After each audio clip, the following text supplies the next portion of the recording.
अस्सलामु अलैकुम वरहमतुल्लाहि वबरकातुहू। अल्हम्दुलिल्लाहि नहमदुहु व नस्तईनुहु व नस्तगफिरुहु व नऊज़ु बिल्लाहि मिन शुरूरि अंफुसिना व मिन सय्यिआति अमालिना मन यहदिहिल्लाहु फला मुदिल्ल लहु व मन युद्लिल्हु फला हादिय लहु व अशहदु अन ला इलाहा इल्लल्लाहु वहदहु ला शरीका लहु व अशहदु अन्न मुहम्मदन अब्दुहु व रसूलुहु अम्मा बअद। கண்ணியத்திற்குரிய எல்லாம் வல்ல அல்லாஹு ஜல்லஷானஹு தஆலாவின் நல்லடியார்களே, அல்லாஹுடைய அழகிய பண்புகள் என்ற இந்த தொடர் ஜும்மா உரையில் கடந்த சில வாரங்களாக ரஹ்மான் ரஹீம் என்ற இரண்டு பண்புகளை குறித்து நாம் அறிந்து வருகிறோம். அல்லாஹுடைய அழகிய பண்புகளிலே ரஹ்மான் அளவற்ற அருளாளன் என்று ஒரு பண்பு இருக்கிறது. ரஹீம் நிகரற்ற அன்புடையவன் என்று ஒரு பண்பு அவனுக்கு இருக்கிறது. இந்த இரண்டு பண்புகளை ஒட்டித்தான் இஸ்லாத்தினுடைய கொள்கை, கோட்பாடு, சட்டத்திட்டங்கள் எல்லாம் உருவாக்கப்பட்டு இருக்கிறது என்பதை சில விஷயங்களை நம்ம சென்ற வாரம் பார்த்தோம். நபிகள் நாயகம் ஸல்லல்லாஹு அலைஹி வஸல்லம் சொல்கிறார்கள், அஜபல்லி அம்ரில் மூமினி, ஒரு இறை நம்பிக்கையாளன், ஒரு முஸ்லிம், அவனுடைய காரியங்கள் வியப்பாக இருக்கிறது. ஒரு உண்மையான முஸ்லீமாக ஒருத்தன் இருப்பானேயானால் அவனுடைய காரியங்கள் வியப்படைய செய்கிறது என்று ரசூல் ஸல்லல்லாஹு அலைஹி வஸல்லம் சொல்லிவிட்டு அது என்ன வியப்பு என்று விளக்குகிறார்கள். என்ன விளக்குறாள்னு சொன்னால், அவனுக்கு ஒரு நன்மை ஏற்படுது என்று வைத்துக்கொள்ளுங்கள். அவனுக்கு செல்வம் வருகிறது, பதவி வருகிறது, அவனுக்கு வாரிசுகள் கிடைக்கிறது, ஏதோ ஒரு அந்தஸ்து கிடைக்கிறது என்று சொன்னால் உடனே அவன் அதுக்கு அல்லாஹ்வுக்கு ஷுக்ர் செய்கிறான், நன்றி செய்கிறான். அது நல்லதாகி விடுகிறது. ஒரு மனிதனுக்கு இந்த உலகத்தில் செல்வம், செல்வாக்கு, புகழ், அந்தஸ்து, மதிப்பு, பாக்கியங்கள் கிடைக்கும் என்று சொன்னால் மற்றவர்கள் அதை ஆணவத்துக்கு எடுத்துக்கொள்வார்கள். வேறு வேறு சமுதாயத்தில் உள்ளவர்கள் அதை தங்களுக்கு கிடைத்த ஒரு சாதனையாக, பெருமைக்குரிய ஒன்றாக எடுத்துக்கொள்வார்கள். ஒரு உண்மையான முஸ்லீம் எப்படி அதை எடுத்துக்கொள்வான் என்று கேட்டால், அல்லாஹ் எனக்கு அருள் புரிந்திருக்கிறான், இறைவா உனக்கு நன்றி என்று அல்லாஹ்வுக்கு நன்றி செலுத்துவார்கள். அப்போ நன்றி செலுத்தினால் இந்த உலகத்தில் கிடைத்த பாக்கியங்கள் மறுமைக்கு நன்மையாக மாறிவிடுகிறது. உலகத்திலையும் செல்வம், உலகத்திலையும் அந்தஸ்து, உலகத்திலையும் பதவி, இதை சபுர் செய்து சுக்குர் செய்து கொண்டானையானால், நன்றி செலுத்தி விட்டான் என்று சொன்னால் மறுமையில் இந்த நன்றிக்கு கூலி. இவனுக்கு செல்வத்தையும் கொடுத்துவிட்டு நன்றின்னு ஒன்று செலுத்துகிறான். இதுக்கு அல்லாஹ் என்ன செய்கிறான், மறுமையிலே கூலி தந்து அதை நல்லதாக்கி விடுகிறான். இது வியப்பாக இருக்கிறது. இங்கேயும் எல்லாத்தையும் அள்ளி கொடுத்துட்டு நன்றின்னு சொல்கிறான், அதற்கு அல்லாஹ் பெரிய பாக்கியத்தை தந்து விடுகிறான். சரி, அவனுக்கு ஒரு துன்பம் ஏற்படுகிறது. ஒரு உண்மையான முஸ்லீமுக்கு துன்பம் ஏற்பட்டால் என்ன செய்வான், மற்றவர்கள் அழுது புலம்பி பிரலாபித்து கடவுளை ஏசி இப்படி பலவிதமான ரியாக்ஷனை வெளிப்படுத்துவார்கள். ஒரு முஸ்லீம் என்ன செய்வான் என்று கேட்டால், இறைவா நான் சகித்துக் கொள்கிறேன், நீ என்னை சோதிப்பதற்கு கொடுத்திருக்கிறாய், இந்த கஷ்டத்தை, இந்த துன்பத்தை, இந்த சிரமத்தை நான் தாங்கிக் கொள்கிறேன் என்று அல்லாஹ்வுக்காக சபுர் செய்து கொண்டான் என்று சொன்னால் அதுவும் நல்லதாகி விடுகிறது.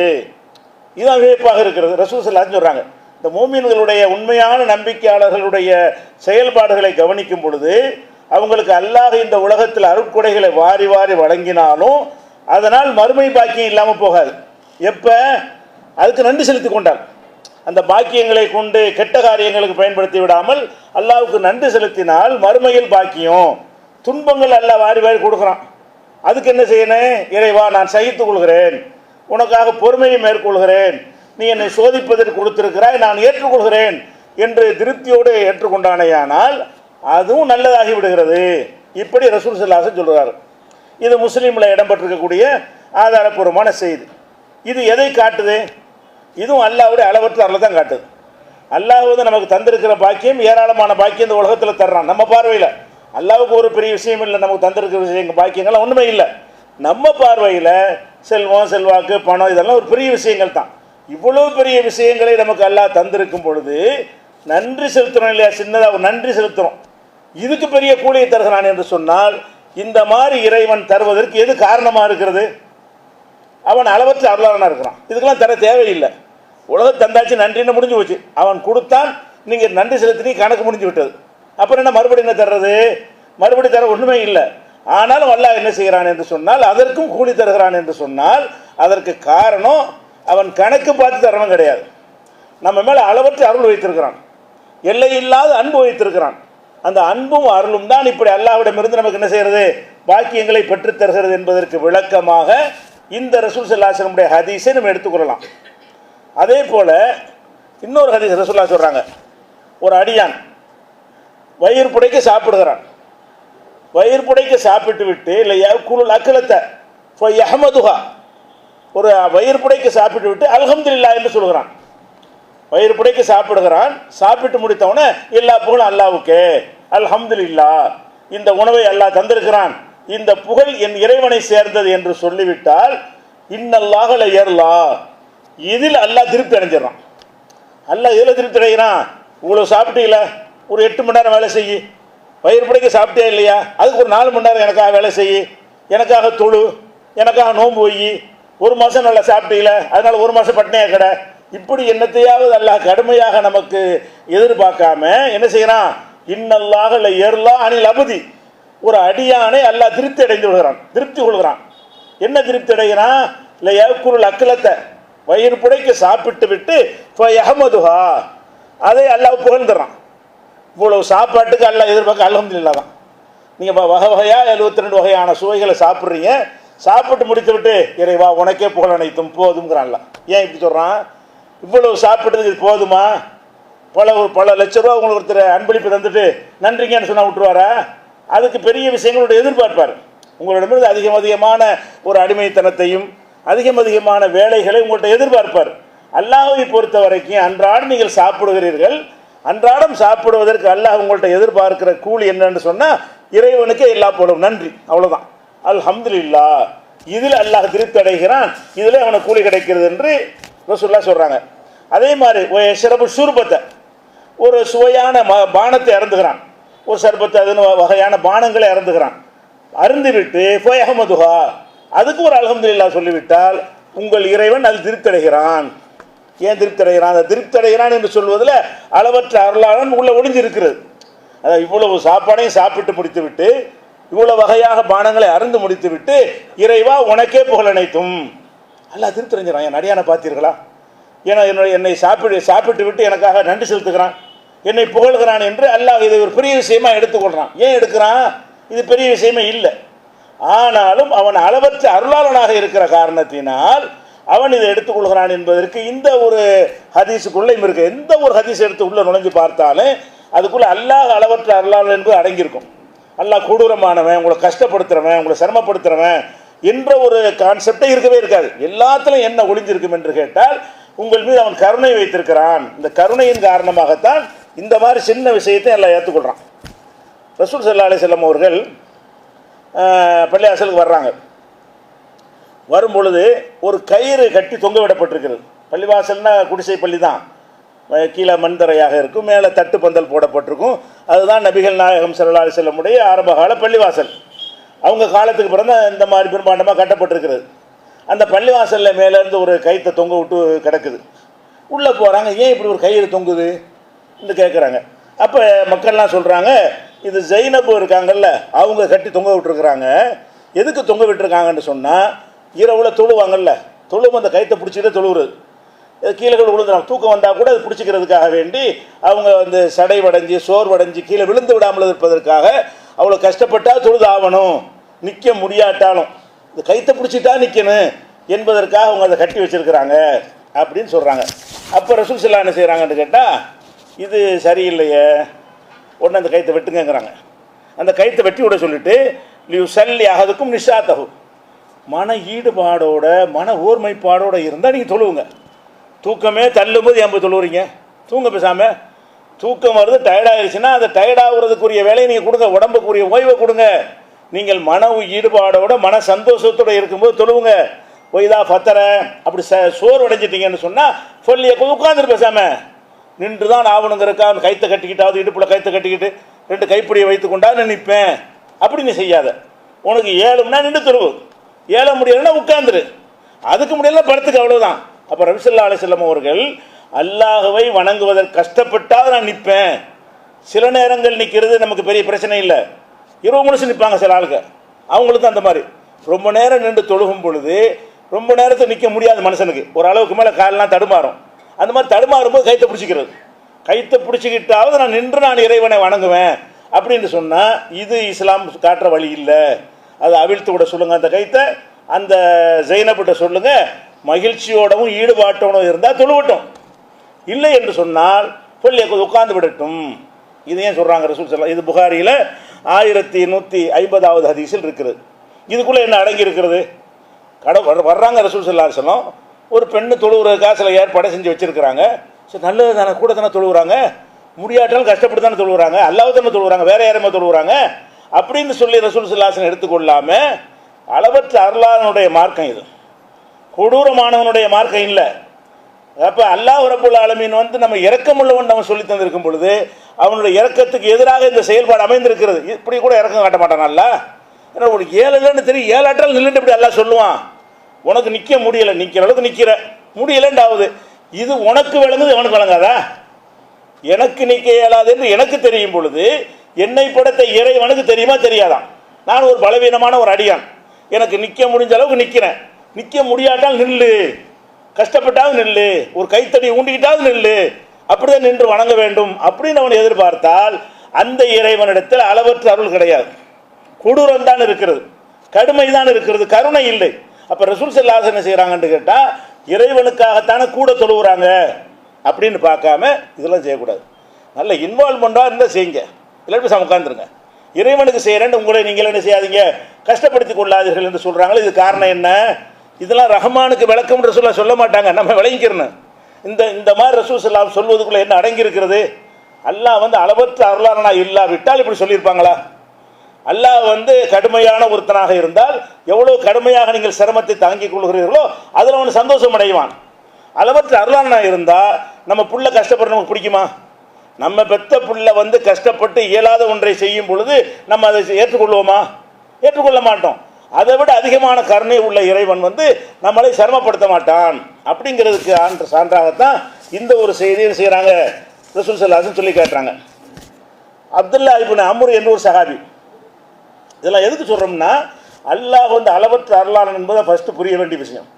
அது மட்டும் ஆழமாக பதிந்து விட்டதுன்னு சொன்னால் நம்மகிட்ட ஏராளமான கெட்ட குணங்களும் கெட்ட நம்பிக்கைகளும் ஓடி போய்விடும். அதுக்கு தான் அளவற்ற அருளாளனை விரிவாக விளங்குகிறோம். அப்துல்லா இப்னு அம்ர் இப்னு ஆஸ் என்ற ஒரு சஹாபி இருந்தாங்க. அவர் என்னன்னு கேட்டால், இறைவனுக்கு ரொம்ப வணங்கணுன்ற ஒரு எண்ணம் உள்ளவர்.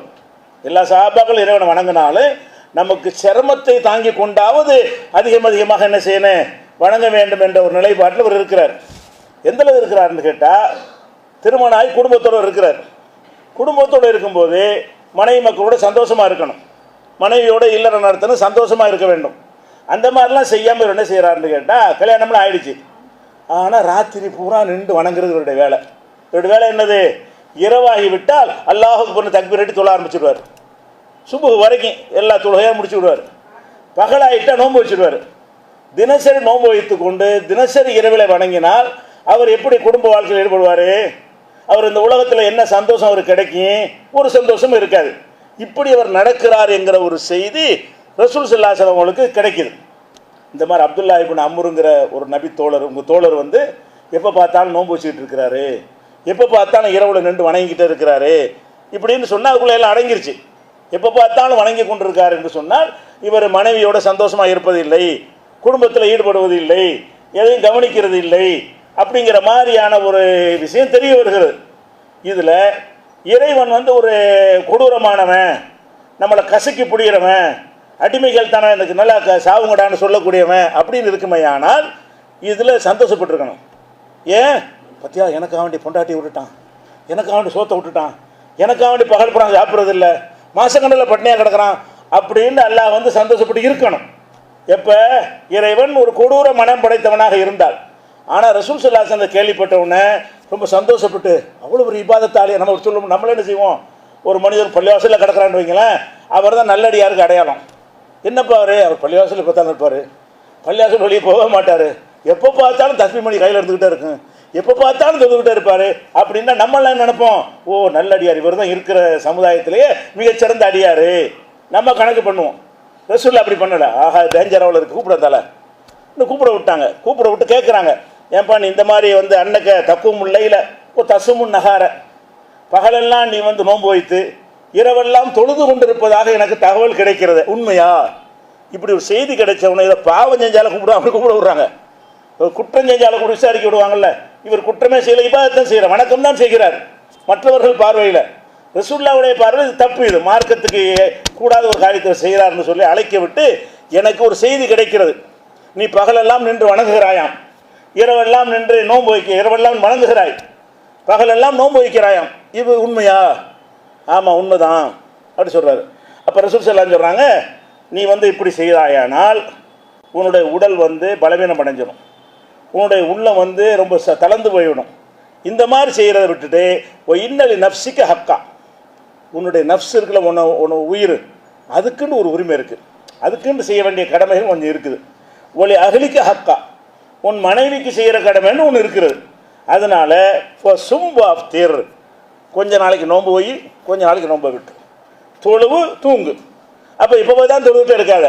அப்போ உன் உடம்புக்கு செய்கிற, கண்ணுக்கு செய்கிற கடமை இருக்குது, உடம்புக்கு செய்கிற கடமை இருக்குது, மனைவிக்கு செய்கிற கடமை இருக்குது, நீ அதையெல்லாம் விட்டுட்டு இறைவனுக்கு தான் நம்ம அர்ப்பணிக்கிறேன்னு சொல்வது இது தவறு, இப்படி நீ செய்யக்கூடாது என்று அவரை கூப்பிட்டு வச்சு ரசூல் ஸல்லல்லாஹு அலைஹி வஸல்லம் செய்கிறாங்க, அறிவுரை சொல்கிறார்கள். ஏன் இதை சொல்கிறாங்க? இறைவனுக்கு அத்தனை தியாகம் செஞ்சார், இப்படிலாம் செஞ்சால் அவர்கிட்ட கெட்ட செயல் கூட குறைஞ்சிருமா இல்லையா? எப்போ பார்த்தாலும் நோன்பு வச்சுட்டு இருந்தால் அவர்கிட்ட கெட்ட செயல் வருமா? எப்போ பார்த்தாலும் தொழுகிட்டே இருந்தால் அவருக்கு கோழு புறம் இதெல்லாம் விடுபட்டுருவார். நல்ல காரியம்தான், நல்லதாக இருந்தாலும் நீ ஒரு மனுஷன், மனுஷனுக்குன்னு சில பலவீனத்தை எல்லாம் கொடுத்துருக்கிறான், சில ஆசைகளை கொடுத்துருக்கிறான், சில தேவைகளை கொடுத்துருக்கிறான், அதை நிறைவேற்றி கொண்டவனாகத்தான் என்னை வணங்கணுமே தவிர உன்னைய அழிச்சுக்கிட்டு என்னை வணங்க தேவையில்லை என்று இறைவன் விரும்புகிறான் என்று சொன்னால் இவன் எவ்வளோ பெரிய அளவற்ற அருளான் என்று பாருங்கள். அது அவராக தானே விரும்பி செய்கிறார், இதை யார் கட்டாயப்படுத்தி உத்தரவு போட்டு செய்யலையே. மனம் விரும்பி அவர் செஞ்சால் கூட ரசூல் ஸல்லல்லாஹு அலைஹி வஸல்லம் அவர்கள் இதை ஏற்றுக்கொள்ளவே இல்லை. இது புகாரில் 1153வது ஹதீஸில் நீங்கள் பார்க்கலாம்.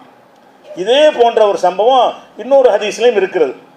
என்ன இருக்குன்னா, ரசூல் ஸல்லல்லாஹு அலைஹி வஸல்லம் ஒரு ஆரம்பத்தில் மதீனாவுக்கு வந்த பிறகு நிறைய சஹாபாக்கள் ஹிஜ்ரத் பண்ணி வந்துட்டாங்க. ஹிஜ்ரத் பண்ணி வந்தாங்கன்னு சொன்னால் இஸ்லாத்தை இப்போ காப்பாற்றி கொள்வதற்காக வேண்டி சொந்த ஊரை விட்டு இங்கே வந்துட்டாங்க. மக்காவில் வாழ்ந்தோம் என்று சொன்னால் நம்ம முஸ்லீமை வாழ முடியாது, அடித்து விரட்டுறாங்க, துன்பப்படுத்துகிறாங்க என்று மார்க்கத்தை காத்துக்கொள்வதற்காக வேண்டி வீடு வாசல் சொத்து சுகத்தை விட்டுட்டு வெளியூரில் மதீனாங்கிற ஊரில் தஞ்சம் அடைகிறாங்க. திடீர்னு வெளியூர்லேருந்து ஒரு பெரிய கூட்டம் இந்த ஊரில், ஒரு சின்ன ஊரில் நுழைஞ்சிச்சு சொன்னால் அவங்களுடைய தேவைகள் என்ன செய்வது? வந்துட்டாங்கன்னு சொன்னால் ஒரு ஊரில் அந்த ஊர் மக்களுக்கு தான் வேலை வாய்ப்பு இருக்கும், அந்த ஊர் மக்கள் அளவுக்கு தான் தேவைகள்லாம் பூர்த்தி செய்கிற அளவுக்கு வசதிகள் இருக்கும். ஒரு 10 பேர் 50 பேர் வந்தால் சமாளிக்க முடியும். ஒரு ஊரில் இருக்கிற அதே அளவுக்கு இன்னொரு மடங்கு மக்கள் இறங்கிட்டாங்கன்னு சொன்னால் ஒன்றுமே செய்ய முடியாது. இப்படியான ஒரு நிலையில் ரசூல் ஸல்லல்லாஹு அலைஹி வஸல்லம் செய்கிறாங்கன்னு கேட்டால் அந்த உள்ளூரில் உள்ள சஹாபாக்களை கூப்பிட்றாங்க, மதீனாவை சேர்ந்த சஹாபாக்களை கூப்பிட்றாங்க, அன்சாரிகள்ங்கிறவங்கள அவங்கள அழைக்கிறாங்க, முஹாஜிர்கள் வெளியூர்லேருந்து வந்தவங்களும் அழைக்கிறாங்க. அழைத்து கொண்டு நீங்கள் ஒவ்வொரு ஆள் இங்கே உள்ள ஒரு ஆளை பொறுப்பேற்றுக்கிறங்க, உள்ளூரில் இருக்கக்கூடிய ஒரு ஆள் வெளியூர்லேருந்து வந்திருக்கிறாங்கல்ல, எதுக்கு வந்திருக்கிறாங்க? அவங்களுக்கு வீடு வாசல் சொத்துலாம் அங்கே இருக்கிறது, ஒன்றும் இல்லாத ஆட்கள் இவங்களெல்லாம் சொந்த ஊரில் வீடு வாசல் வாய்ப்புகளோடு இருந்தவங்க தான், இறைவனுக்காக வேண்டி கொள்கைக்காக வேண்டி அதை தூக்கி எறிந்து விட்டு வந்திருக்கிறார்கள். அதனால இவர்களில் ஒருவரை உங்களில் ஒருவர் பொறுப்பேற்றுக் கொள்ளுங்கள் அப்படிங்கிறாங்க. பொறுப்பேற்றவங்க ஒவ்வொருத்தர் என்ன செய்கிறாங்க? ஒவ்வொரு ஆள் பொறுப்பேற்றுக்கிறாங்க. பொறுப்பேற்றுக் கொள்ளுங்கன்னா என்ன அர்த்தம்? அவங்க வீட்டில் அவருக்கு இடத்த ஒதுக்கி கொடுக்கணும், உணவு கொடுக்கணும், அவர்கிட்ட இருக்கிற ட்ரெஸ்ஸு 4 ட்ரெஸ் இருந்தால் 2 ட்ரெஸ் அவர் கொடுத்துடணும். இப்படி எல்லாத்தையும் பங்கு வச்சு என்ன செய்யணும்? கொடுக்க வேண்டும். உணவுலேருந்து எல்லாத்தையுமே அவங்க செட் ஆகுற வரைக்கும், அவங்களுக்கு தொழில்துறை வாழ்க்கை என்று செட் ஆகுற வரைக்கும் தற்காலிகமாக இப்படியான வகையில் செஞ்சாங்க. ரசூலுல்லாஹ் ஜாயின்ட் பண்ணி விட்டாங்க. அதனால தான் அன்சார்கள் உங்களுக்கு பேர். மதீனாவாசிகளுக்கு என்ன பேர்? அன்சார்னா உதவியாளர்கள். அன்சார்னு மதீனாவாசிகள் சொல்கிறாங்களா, அன்சாரிகள்ங்கிறாங்களே, அன்சாரிக்கு அர்த்தமே என்ன? உதவி செய்தவங்க. அவங்க ஹிஜ்ரத் செஞ்சவங்க முஹாஜிர், ஹிஜ்ரத்து செஞ்சு வந்தவங்க, தியாகம் செஞ்சு வந்தவங்க. உள்ளூரில் இருக்கிறவங்களுக்கு பேர் என்னென்னா அன்சார்கள் வச்சாங்க, ஏன்னா அனைவரும் உதவி செஞ்சாங்க. அப்போ அந்த மாதிரி செய்யும் பொழுது ஒரு 2 சஹாபாக்களுடைய சம்பவம் தான் இப்போ நான் சொல்ல போகிறது. அபூதர்தான்னு ஒரு சஹாபி, அவர் மதீனாக்காரர், அன்சாரி. சல்மான் ஃபாரிசிங்கிறவர் வெளியூர்லேருந்து ஹிஜ்ரத்து பண்ணி வந்தவர். ஃபாரிசின்னா உங்களுக்கு தெரியும், ஈரானில் இருந்து இஸ்லாத்தை கேள்விப்பட்டு அங்கிருந்து இஸ்லாத்தை தழுவுறதுக்காக வந்தவர் யார்? சல்மான் ஃபாரிசிங்கிறவர். அவரும் ஹிஜ்ரத் பண்ணி தான் வந்திருக்காரு. இவரை ஜாயின் பண்ணி விட்டாங்க. யார்? அபூதர்தாவோட சல்மான் ஃபாரிசி என்பவரை இணைத்து நீங்கள் 2 சகோதரர்கள் அப்போ சொந்த சகோதரர் மாதிரி என்ன செய்வாங்க, வீட்டிலே தங்க வைத்துக் கொள்வார்கள் தூக்க காலத்தில். அப்படி இருக்கும் பொழுது ஒரு நாள் அது சல்மான் ஃபாரிசி வீட்டுக்கு வர்றாரு.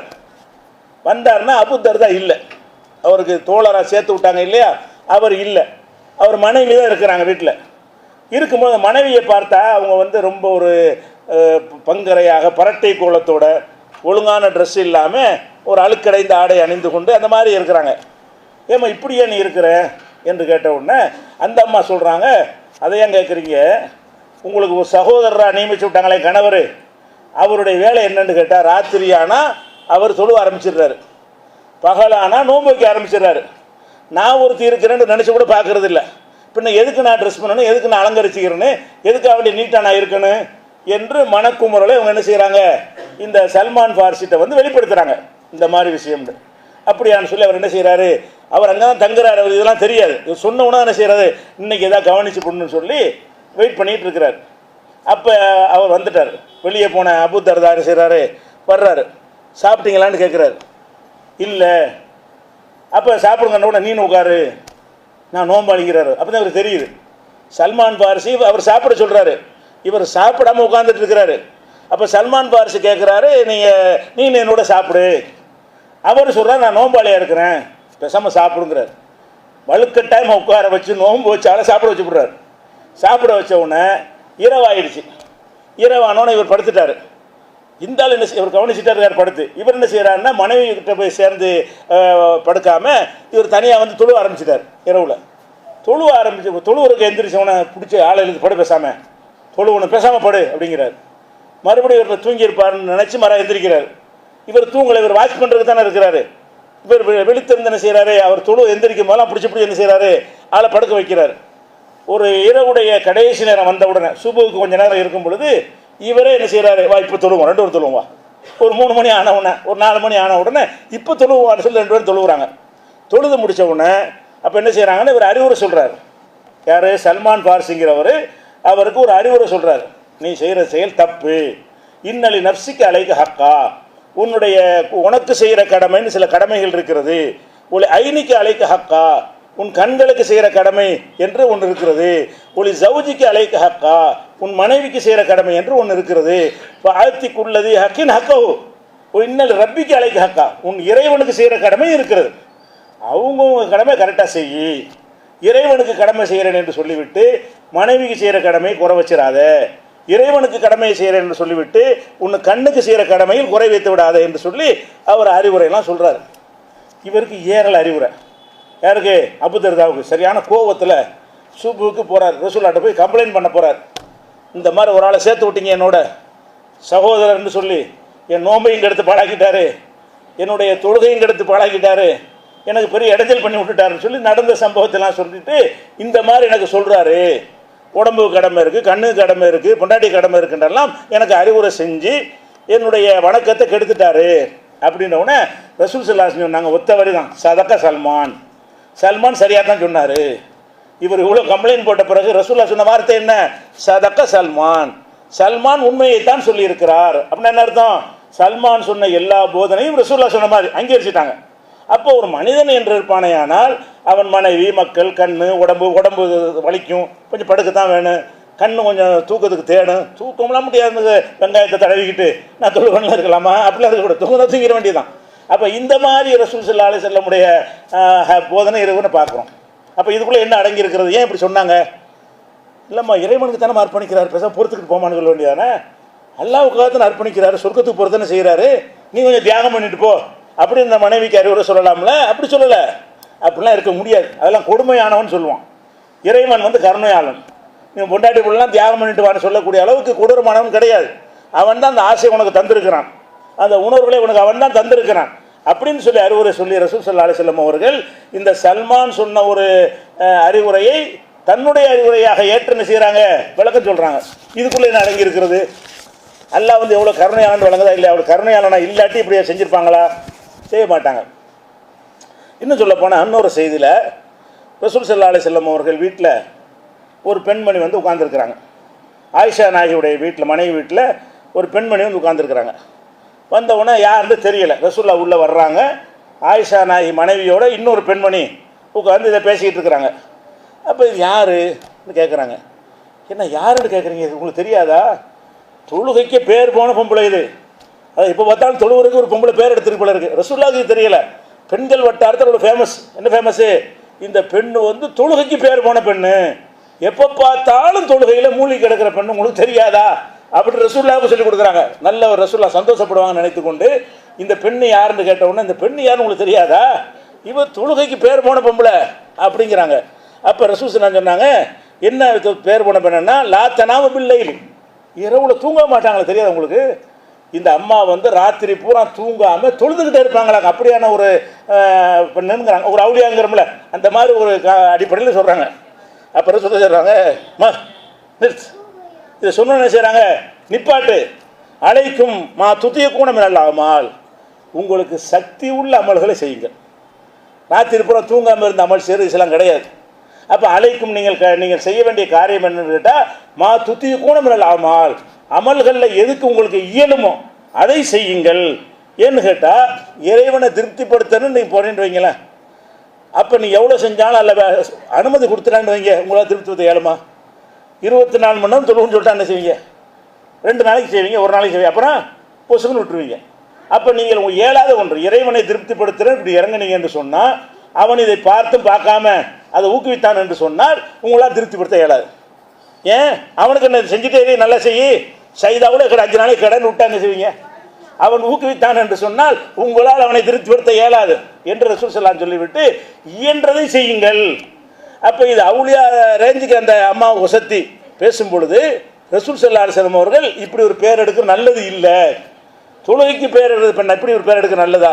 எல்லாரும் மாதிரி தொழுதுட்டு போங்கம்மா, எல்லாரும் மாதிரி நோன்பு வச்சுட்டு போங்க, இதுக்குன்னு ஒரு பேர் எடுக்கிற அளவுக்கு நான் ரொம்ப மூழ்கி போனாலும் தூக்கத்தை தியாகம் பண்ணாலும் பேர் எடுத்துறாதீங்க என்று ரசூல் ஸல்லல்லாஹு அலைஹி வஸல்லம் சொன்ன ஒரு செய்தி புகாரியில் 1151வது ஹதீஸில் இருக்குது. அப்போ இது எதை காட்டுது? அல்லாஹ் வந்து அளவற்ற அருளாளன்னு காட்டுது. இறைவன் வந்து இப்படியெல்லாம் தொழுதுகிட்டே இருக்கிற ஒரு பெண்ணு எல்லாத்தையும் தியாகம் பண்ணிட்டு தொழுகுதுன்னு சந்தோஷப்பட்டு ரசூலுல்லாஹ் வஹி அறிவித்து, யாரை கண்டிக்கிறாய், எனக்காக எவ்வளோ தியாகம் செய்தது பெண் அப்படியா கண்டிச்சாங்கல்ல? அல்லாஹ்வுடைய அந்த கருணையை அடிப்படையில் தான் ரசூலுல்லாஹ்வால் இப்படி சொல்ல முடிந்தது. ஏன் ரசூலுல்லாஹ் இந்த ஃபத்வா டக்கெட்டு இந்த மாதிரி பார்க்கும்பொழுது தான் இப்படி ரியாக்ஷன் பண்ணுறாங்கன்னு கேட்டால், அவங்க சரியான முறையில் அல்லாஹ் அளவற்ற அருளாளன் என்பது அவ்வளோ ஆழமாக மனசில் பதிய வைத்திருந்தார்கள், அல்லாஹ் பதிய வச்சு இருந்தார். அப்போ அல்லாஹ்ங்கிறவன் அளவற்ற அருளாளன் என்ற கான்செப்டை வச்சுக்கிட்டு தான் சட்டம், போதனை, ஃபத்வா எல்லாமே அமைந்திருக்க வேண்டும் என்பதற்கு இது ஒரு ஆதாரமாக இருக்கிறது. இதை விட இன்னொரு சம்பவத்தை பாருங்கள். ஒரு மனிதர் வர்றார் ரசூலுல்லாஹ்ட்ட வந்து ரமலான் மாதம். ரமலான் மாதத்தில் வந்து அல்லாஹ்வுடைய தூதர் ஹலக்து, நான் நாசமாக போயிட்டேங்கிறார். ரமலான் மாதத்தில் ஒருத்தர் வந்து நான் நாசமாக போயிட்டேன். என்னப்பா நாசமாக போயிட்டேன்? பகல் நேரத்தில் நோன்பு வச்சுக்கிட்டு நான் மனைவிட்ட சேர்ந்துட்டேன். பகல் நேரத்தில் வந்து நோன்பு நேரத்தில் இல்லறத்தில் ஈடுபடக்கூடாது, இரவில் ஈடுபட்டு கொள்ளலாம். இவர் பகல் நேரத்தில் நோன்பு வச்சுக்கிட்டு நினைச்சிட்டாரு, தன்னை கட்டுப்படுத்த முடியாமல் மனைவியோடு குடும்ப வாழ்க்கையில் ஈடுபட்டார். இதை சொல்கிறாரு ரசூலுல்லாஹ். அப்படியான்னு சொல்லிட்டு சரி, அதுக்கு மார்க்கத்தில் ஒரு பரிகாரம் இருக்குது, ஒரு அடிமையை விடுதலை செய். நோன்பும் வச்சுக்கிட்டு உனக்கு பகலில் மட்டும் எல்லாம் தடுத்துருக்கிறான், ராத்திரிக்கு இல்லறத்தில் ஈடுபடலாம், 360 நாளைக்கு தடை செஞ்சு வைக்கலை, நீ இதை கண்ட்ரோலாக இருந்திருக்கலாம். ஒரு 12 மணி நேரத்துக்கு நீ அதை கட்டுப்படுத்தி இல்லாமல் நீ வந்து பகல் நேரத்தில் அது நோன்பு முறித்த காரணத்தினால் நீ என்ன செய்ய, ஒரு அடிமையை விடுதலை செய்கிறார். விடுதலை செய்ய உனக்கு சக்தி இருக்கான்னு கேட்குறாங்க. அதெல்லாம் ஒரு அடிமைக்கு நான் எங்கே போகிறது, அடிமைன்னா காசு கொடுத்து வாங்கணும்ல, அது பெரிய பண செலவு வரும், அவ்வளோக்குள்ள கெப்பாசிட்டி நம்மகிட்ட இல்லைன்ட்டார் லா அப்படின்ட்டார். அப்போ ரசூல் ஸல்லல்லாஹு கேட்குறாங்க, ஹல் தஸ்தீவு அன் தசூம ஷஹரைனு முத்ததாபியேனி, அப்போ ஒரு நோம்பை வேணும்னு நீ முடிச்சிருக்கீல, அதுக்கு பரிகாரமாக 2 மாதம் கண்டினியூவாக நோன்பு வைக்க உனக்கு முடியுமா கேட்குறாங்க. முடியாதுங்க. எப்படி முடியும் இவருக்கு? இந்த நோம்புலே அவர் விட்டுட்டு போயிட்டார், இந்த மாதிரி இருக்காரு. 2 மாதம் எப்படி இருப்பார் இவர்? இந்த 1 மாதம் நோம்புலே இந்த ஒரு நாளில் இவர் கண்ட்ரோல் இல்லாத ஒரு ஆளாக இருக்கும்போது பலவீனத்தினால முடியாதுன்னு சொல்லலை, என்னால் அந்த அந்த அப்படி முடியாது, எனக்கு கட்டுப்படுத்த முடியாது அப்படின்னு சொல்கிறாரு. அப்போ அந்த பரிகாரம் உனக்கு முடியாதுங்கிற அப்படின்னு சொன்னால், ஒரு ஹல் தஸ்தீவு அன் துத்தீம சித்தீன மிஸ்கினன், 60 ஏழைக்கு சாப்பாடு கொடுக்க முடியுமா? ஒரு நோன்பை வேணும்னு விட்டுருக்கிற, அதுக்கு என்னமோ செஞ்சு ஆகணும், உன்னை அடிமை விடுதலை செய்யணும்னா முடியாதுங்கிறார். 60 நாளைக்கு கண்டினியூவாக விடாமல் நோன்பு போய் அதுவும் முடியாதுன்ட்டார். அப்போ வந்து என்ன செய்ய, ஒரு 60 ஏழைக்கு சாப்பாடு கொடுக்க முடியுமா? அதுக்கு என்ற வசதி இல்லை. அப்படியா, உட்கார வச்சுட்டாங்க. ரசூல் ஸல்லல்லாஹு அலைஹி வஸல்லம் டெய்லி ஏதாவது வந்துக்கிட்டே இருக்கும். அவங்க ஆட்சி தலைவராக இருக்கிறனால ஜக்காத்து பொருள் அது என்ன செய்வாங்க, கொண்டாந்து ஏழைகளை கொடுப்பதற்காக வேண்டிய பேரிச்சம்பழம் ஒட்டகம் கொண்டாந்து கொட்டிக்கிட்டே இருப்பாங்க. வர வர ரசூல் ஸல்லல்லாஹு விநியோகிச்சுட்டே இருப்பாங்க. இது ஏதாவது வருதான்னு பார்ப்போன்னு அதை உட்கார வச்சிடுறாங்க. வச்சோன்னே ஒரு பெரிய பாத்திரத்தில் உணவுப் பொருள் வருது. வந்தோன்னு என்ன செய்கிறாங்க, இதை எடுத்துக்கொண்டு ஏழைகளுக்கு கொடு. 60 பேர் சாப்பாடு கொடுக்கணும்ல, உன்ட்ட இல்லை அதனால இதை உனக்கு தர்றேன், இப்போ கொண்டு 60 ஏழைக்கு சாப்பாடு கொடுக்கணுன்னு எனக்கு மேலே ஏழை யார் கணக்கிறார். இவர் செஞ்சு விட்டு ஏழை கொடுக்க சொன்னால் சரின்னு வாங்கிட்டு போய் கொடுத்துட வேண்டியதானே. இந்த ஊரில் நான் தானே பெரிய ஏழை அப்படி அதை சொல்ல சிரிக்கிறாங்க. நீங்கள் சிரித்த மாதிரியே இப்போ லஹிக்க ரசூலுல்லாஹி ஸல்லல்லாஹு அலைஹி வஸல்லம் ரசூல் ஸல்லல்லாஹு இதை கேட்டவுடனே அவங்களுக்கு சிரிப்பு தாங்க முடியல. சிரிச்சுட்டு சொல்கிறாங்க, சரி உன் குடும்பத்தாருக்கு சொல்லிச்சுப்போ, உன் குடும்பத்தாருக்கு சாப்பாடு கொடுத்துருப்போம். 60 ஏழைக்கு பதிலாக ஒரு சொந்த பந்தம் குடும்பத்தாரை 60 பேர் நினச்சி சாப்பாடை கொடுத்துருப்போ என்று அந்த உணவை கொடுக்குறாங்க. இதில் எவ்வளோ கருணை ஒழிஞ்சிருக்குன்னு பாருங்கள். இவர் செஞ்சது நோன்பு வைத்து கொண்டு அந்த நோன்பின் புனிதத்தை கெடுக்கிற ஒரு காரியம். ஒரு கொடூரமானவனாக இருந்தால் நீ செஞ்சதுக்கு இது பனிஷ்மெண்ட் செஞ்சது ஆகணுன்றான். ஏழுமான்னு கேட்குறாங்க. அடிமை விடுதலை செய்ய ஏழாது. 60 நாள் நோன்பு வைக்க ஏழுமா தொடர்ச்சியாக ஏழாது. 60 ஏழைக்கு உணவு வைக்க கொடுக்க அதுவும் ஏழாது. இந்த இதையாக கொண்டே நான் தானே ஏழைங்கிறார். அப்போ இது என்னது, அவரே எடுத்துக்கிறாரு. தப்பை செஞ்சு விட்டு அது பரிகாரத்துடைய உணவை கொடுக்கும் பொழுது அதை அவரே செலவழிச்சுக்கிட்டாரு. அதை இறைவன் ஏற்றுக்கொள்ள செய்யறான். இயலவில்லை என்று சொன்னால் எவ்வளவு இறங்குறான்னு பாருங்க. ரஹ்மான் அளவற்ற அருளாளன் எப்படி இறங்குறான்னு கேட்டால் ஏழலைங்கிறான். ஏழாதன்னு என்ன செய்யறது? நீ இந்த இதை கொடுத்து தர்மம் செய்ய சொல்கிறாங்க. அது நான் தான் உள்ளதில் பெரிய ஏழைங்கிறா இருந்தாலும் அப்போ நீ என்ன வச்சுக்க. அப்போ ஏழைக்கு கொடுக்கணும் என்ற கான்செப்டை கூட இவருக்கு தளர்த்தி நீனே உன் குடும்பத்தை செலவழிச்சிக்க. 60 ஏழைக்கு கொடுத்தாச்சுப்ப அவர் கொண்டாட்டி பிள்ளைக்கு தான் கொடுக்க போகிறாரு. 60 ஏழைக்கு கொடுத்து பரிகாரம் தேடிட்டாரு. இப்படிலாம் செய்வதாக இருந்தால் இது கணக்கு எல்லையற்ற ஒரு அளவு உங்களுக்கு தெரியுதா இல்லையா? இதன் உள்ள அல்லாஹ் அளவற்ற அருளாளன் என்பது ஒளிஞ்சு கிடக்குதா இல்லையா? இப்படி ரஹ்மான் என்பவன் என்ன செய்யறான், அளவற்ற அருளாளனாக இருக்கிற காரணத்தினால்தான் இது போன்ற சம்பவங்களை பார்க்கிறோம். இதுவும் ஏராளமான புகாரி உட்பட பல நூல்களில் இடம்பெற்றிருக்கிறது. இன்ஷா அல்லாஹ் இது குறித்த மேலும் சில விவரங்களை அடுத்தடுத்த பார்க்கலாம்.